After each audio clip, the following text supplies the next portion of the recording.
everybody, it's your old pal Larry back for a weekly horror movie finds, I think I call it, here on Friday. Happy Friday. And if you don't know, weekly horror movie finds is when I show you all the fucking shit that I got from the previous weekend. Last weekend, I decided to make a little excursion up to my old buddy Grindhouse Mike at Grindhouse Video in Tampa, Florida. It's a wonderland for fucking fanboys and film collectors. It's overwhelming. There's like no crap there pretty much. And it's all dead format plus all new stuff. It like blows your fucking circuits when you walk in there. You can go in there with like intentions to get whatever, but you just get hit by all the fucking shit. You just get overwhelmed and you can't think anymore. To the point where like I ended up buying something that I shouldn't have bought because I wasn't looking at it. But before we get there, I do what I always do. I squirreled my way through the backwoods of Florida and hit thrift stores along the way to look for stuff that isn't retail price, that, I can buy cheaply and possibly resell, even to Grindhouse Mike. You never know.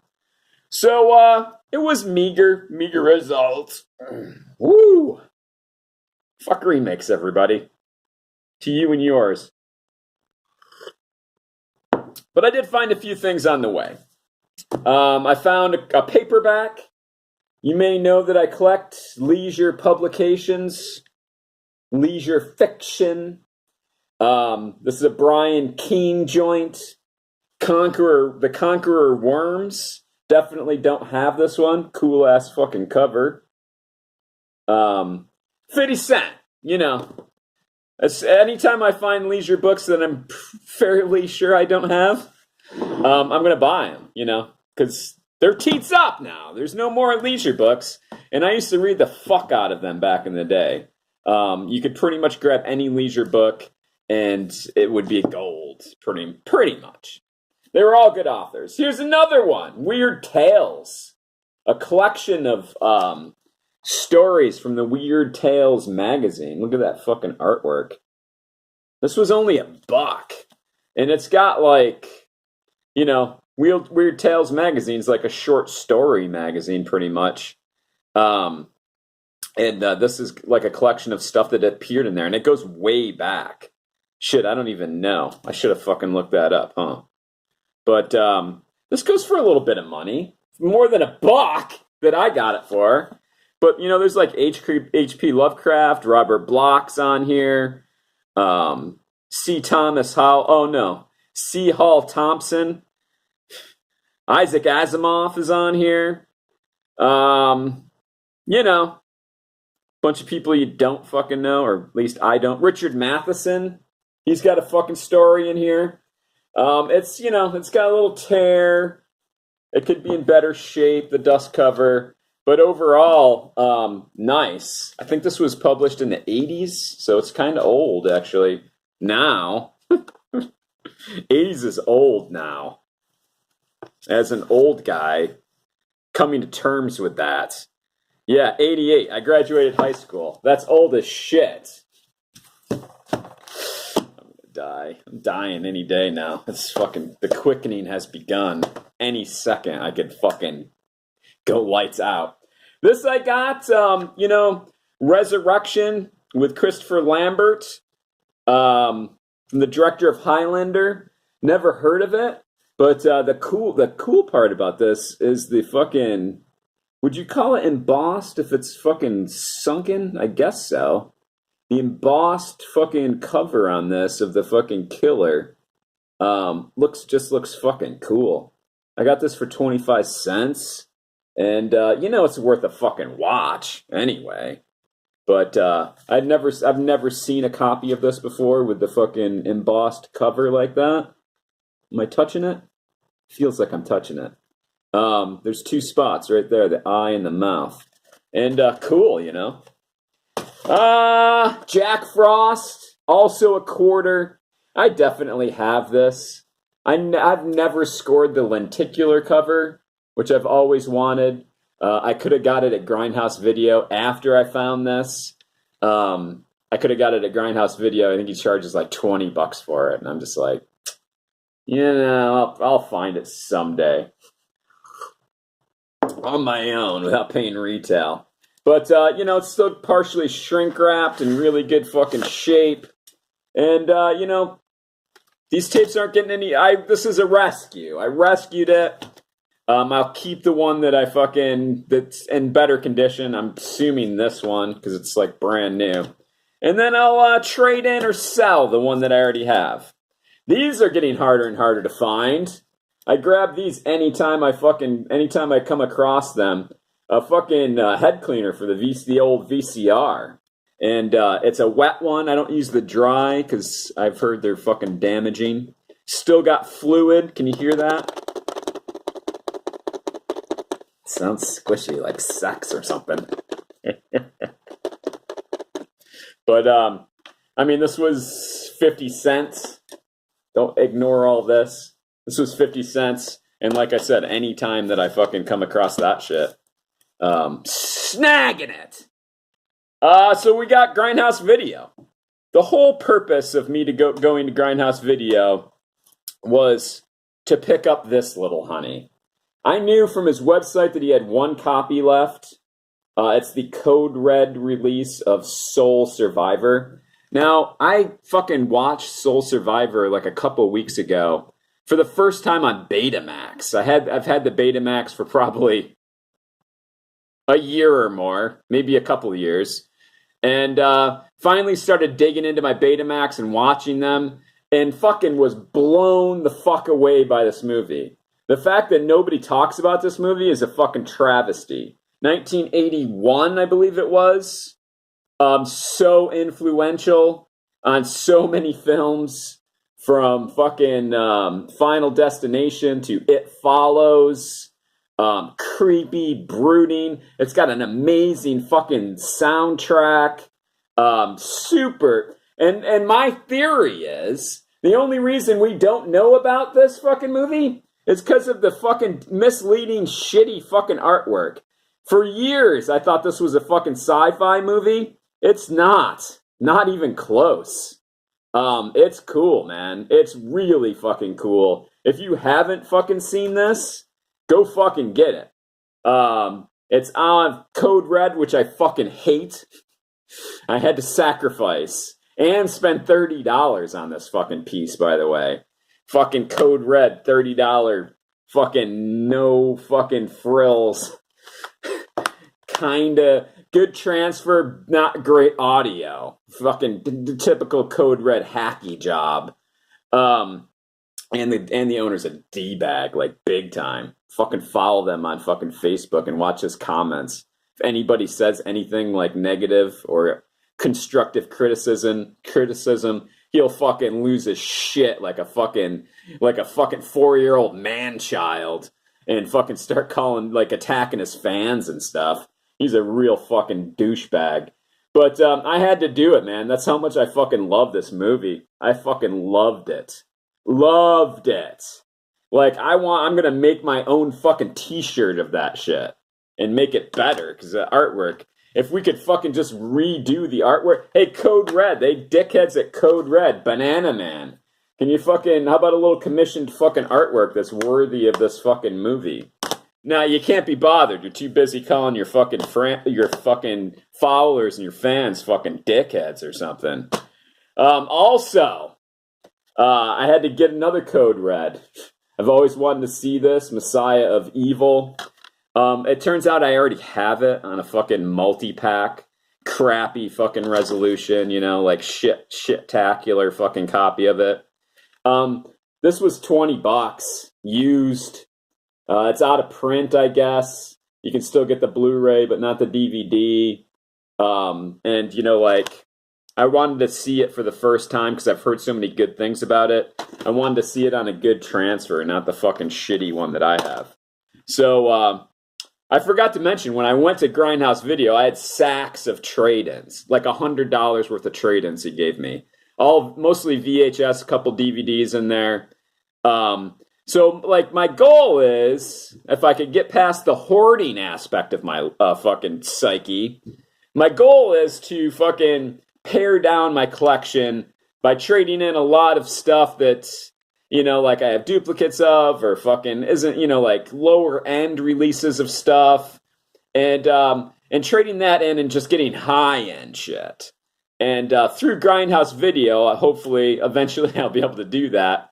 I just need to like get the ball rolling.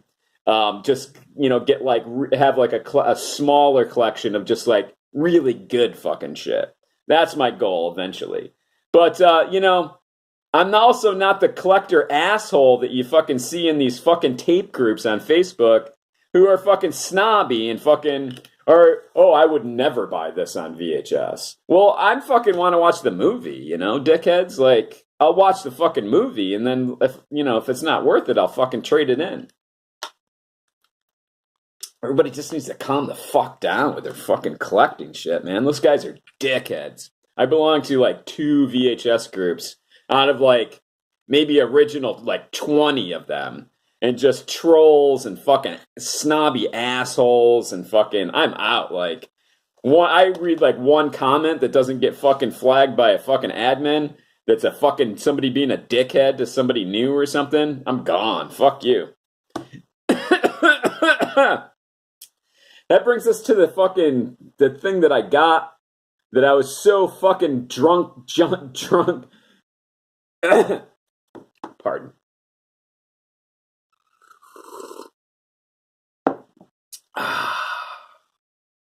Gotta get more coffee in me before I start these. Fucking retarded on here.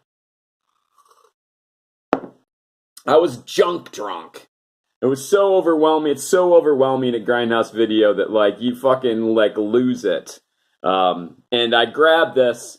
I collect Asian horror big time, but Asian horror on fucking VCD, the way I used to buy it back in the day, even after DVD when it was just fucking cheaper, and I mean they're just cool looking, like it's lower resolution, yeah, but it comes on, like they come on 2 sexy discs and shit. So I have a collection of those going.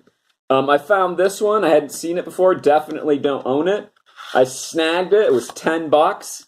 And just now, I was fucking going through all my stuff, cleaning it and taking stickers off and stuff, and realized this isn't an Asian movie at all. It's not an Asian horror movie. It's barely a horror movie. It's a thriller. It's French. It's called, I don't even know how you would pronounce this, VIDOCQ. However you'd like to fucking pronounce that, go right ahead. I won't attempt it here, embarrass myself. So, I spent $10 more than I should have. I should have got something else with that money. But, it's still cool, I guess, and I'll watch it. And hopefully, I'm assuming I won't want to keep it, and I'll fucking try to get my money back on eBay or something. I don't know. His price, Grindhouse Mike's prices are fucking a little high. Like, the stuff I see like another thing. You should look up the prices while you're there and before you buy stuff, and I don't.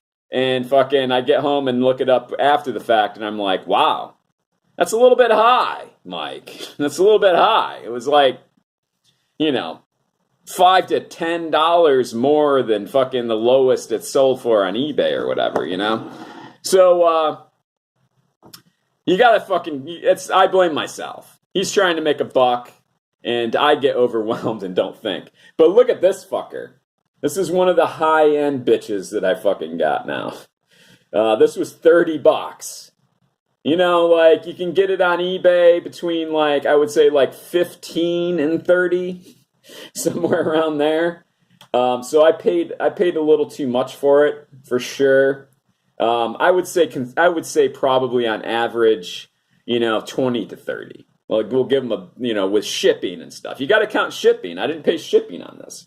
So 20 to 30, he had it marked at 30. He had just got a fucking collection of like 3,000 fucking tapes from a really high-end collector.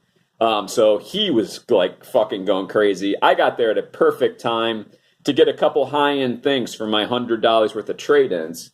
And I've always wanted to see this movie. It's not the musical, okay? That came much later. Original fucking slasher, hard box. This is Imperial Entertainment Corp release.